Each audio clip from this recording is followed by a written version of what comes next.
नमस्कार बहिणींनो भावांनो. ह्यो काही आंब बघा, ह्यो का ताजा आहे, ह्यो काही चिक निघतोय हाताला लागतोय ह्याचा. ही माझ्या धाकट्या बहिणीनं दिलेत बघा. मग हे आता मी पिकायला ठेवते. कशात पिकाय घालते तर ह्यो काही हरभऱ्याचं बुसकाट आहे. हे बघा, हे बघा, ह्याच्यात बी टाकलंय. ह्यो ह्याच्यात टाकलंय एवढं. मग हे असं आंब पुरायचं या बुसकाटात. कारण आता ही थोडं आंबा आहे तर म्हणून आम्ही आडी पद्धतीचं ही असं आंब पिकाय घालतो या. हे बघा, हे असं आंब एकदम छान आहे, तर मोठं पाड लागलेलं आहे. हे बघा, मग हे सगळं आता मी पोत्यात घालणार आहे. असंच का ग ठेवायचं हा. आणि ही 2 दिवसात पिकणार आंब, कारण ह्यात उष्णता लय असते हरभऱ्याच्या काढात. मग 2 दिवसात टाकलं की आंब पिकतात. पाडाचा आंबा इथं हो काही कसं पिवळं जर झालं तर हे बघा, हे असं पाड लागलेला आहे तर हा. मग 2 दिवसातच पिकणार. यात का बुसकाट टाकलंय खाली अजून. मग हे एवढं बास होईल का ग? हे बास होईल. टाका की बुसकाट त्याच्यात टाकले ना. हे आंब टाकू दे की हे. आणि हे बघा, आम्ही 4 बहिणी आहे बघा.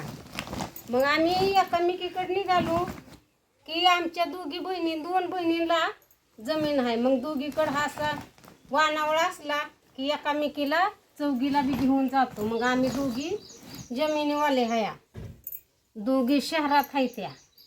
मग काही आम्हाला असा सगळा 4घी एकामेकीच्या घरी गेलो की असं वानावळा एकामेकीला देत असतो या. कुठलं बी असली वस्तू की ही सगळं हे असं आणायचं. मग ही तिनं दिले तर आंब. मग आता मी ही सगळं पिकाय घालणार आहे. हे बघा, आता ही टाकलं ह्याच्यावर. आता ही बुसकाट टाकते वरनं धर ही. हां, हे बघा, हे राहिलेलं वरनं बुसकाट टाकून मुजवून घेतलंय.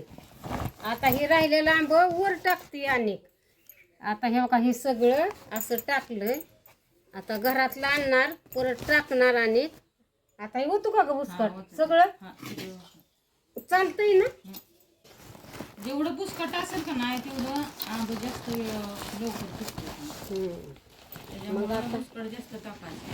हे धरू लागते ग वाईच सांडल खाली. आता हे सगळं बुसकाट ओतून झालं या. आता ह्याचं तोंड बांधून घेते चांगलं दोरीनं. हे बघा, आता हे सगळं झाकून गेलं आंब. काय सुद्धा एक आंबावर दिसत नाही. आणि मग आता हे आंब सगळं झाकले गेलं. आता ह्याचं तोंड बांधून घेते, म्हणजे ह्यातली असली उष्णता आणि त्या बुसकाटाची गरमाई त्यानं 2 दिवसात आंब पिकून जाते. पिकलं की मग आपण आंबरस करून खायचा. आता ते आंब राहिलं तर पोरं नुसती त्याच्यावर नुसती जमत पडली. अगं मग पोरांच्यासाठी 2-2-3-3 आंब खाती ती कुठं. आता काय करते मग. आता त्यांना आवडते तर आपल्याला नाही तर आवडत. आपण त्याला पिकू द्यायचं वाईच. मी नाही आता हात लावू देणार आंबे. आता हे कुठं ठेवू. काय तिथे ठेवायचं.